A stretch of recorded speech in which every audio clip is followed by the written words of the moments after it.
Hello and welcome to our series of festive foliage workshops. Today we're going to be making a natural garland using greenery that you can gather for free.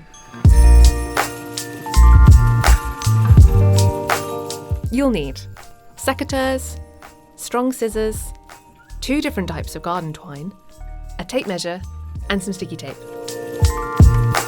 You'll also need your foliage. Today we're using conifer, ivy, skimmia, variegated holly, eucalyptus and olive. Start off by trimming all your foliage to lengths of about 15 centimetres. Decide how long you'd like your garland to be, add 40 centimetres to this and cut a piece of twine to this length. This piece of twine will be your base twine. Make loops at each end. These will be used when hanging your garland, so make sure they're super tight. Tape one of the loops to your work surface. Take a second length of twine that's about 3 metres long, and this will be your binding twine. Take a few pieces of foliage and create a bunch.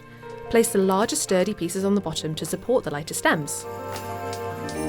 When you're happy with the look, tie them tightly using one end of your binding twine, but don't cut the twine.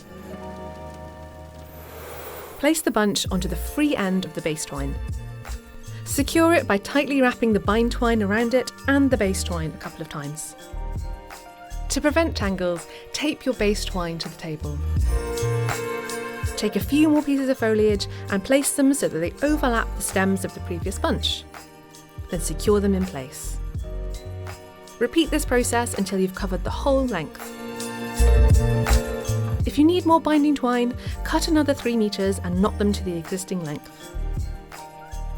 When you get to the final bunch, wind the binding twine around the last pieces and the base twine a couple of times, pull tightly, then knot.